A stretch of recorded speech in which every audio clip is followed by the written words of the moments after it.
President Biden launching a climate corps today. He'll now have 20,000 new eco-obsessed minions standing by ready to climate-proof the world. But as Biden and his climate army move to go full steam ahead, leaders across the pond are pumping the brakes. UK Prime Minister Rishi Sunak delaying the country's ban on gas vehicles by 5 years, citing the cost of living crisis. Here now, National Review Institute senior fellow, Fox News contributor Douglas Murray. I feel like standing up and giving a little here to Rishi Sunak, which he got the ball rolling over the summer about saying, hey, I'm not going to send the United Kingdom into bankruptcy because of these climate crusading con artist grifters. Well said. I mean, there's two things really at play here. One is that the Conservative Party is coming possibly toward the end of its time in government. So whenever they talk about, you know, net targets for 2030 or 2035, you sort of think, well, good luck. Good luck being in charge then. So there is always, you know, we always have to remember this with governments when they announce these things, you know, 5, 10, 15 years down the road. You think, but you're not going to be in power. And actually, that has literally happened with this policy. The carbon neutral by 2030 with cars policy was instituted by Boris Johnson, the Prime Minister before Rishi Sunak. So Rishi Sunak has erased his own predecessor's long-term policy, and he has done so for perfectly sensible reasons. You know, it was Boris Johnson who locked the country into a totally disastrous policy.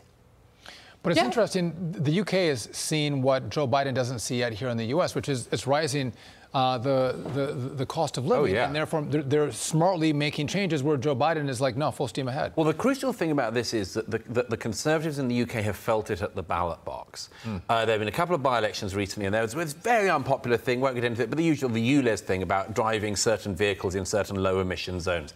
It's really unpopular with motorists. They're already paying congestion charges, they're already paying taxes, they're already paying everything else. And now there's this extra tax on top. And the Conservatives discovered that actually this whole extra tax on motorists thing isn't very popular with drivers, and drivers include voters. And so, of course, they've actually made this connection that instead of always thinking that if you go further, faster on the green stuff, you'll win at the election, they've realised actually maybe there's an electoral prize for saying, look, these dreams that we have at the UN here in New York and at Davos and so on might be beautiful dreams there, but when it hits the pockets of the voters and the motorists, it's a different reality. And the voters said that, and they made it clear to them. And maybe, who knows, there's some politicians listening to the voters. I mean, good. Well, and also, the world is still using fossil fuels and more every day. Oh, exactly. And Rishi Sunak goes to Scotland to announce new drilling permits in the North Sea because we're not going to be left behind and duped by these climate con artists. Exactly. And on that note, NBC News is reporting the White House yet again bowing to China. This time figuratively. Never forget when our Treasury Secretary literally bowed to her Chinese counterpart. Yeah.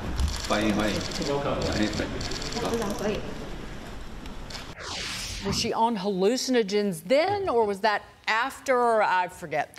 But back to today's news. The White House telling the U.S. ambassador to Japan to stop poking at China on social media because the tweets with phrases like hashtag mystery in Beijing building could offend President Xi, and we don't want to be rocking the boat, right, Douglas? I mean, I don't understand what's wrong with rocking the boat when it comes to the Chinese Communist Party. Boat rocking would seem like quite a good thing to do, don't you think? I mean, this country historically had a very strong attitude towards communism. I don't know why, just because it's come in this strange Chinese communism plus a bit of creative capitalism business, that we're so lax with the Chinese. It's a real disgrace, this. You know, Japan has been a very solid ally in the region to America.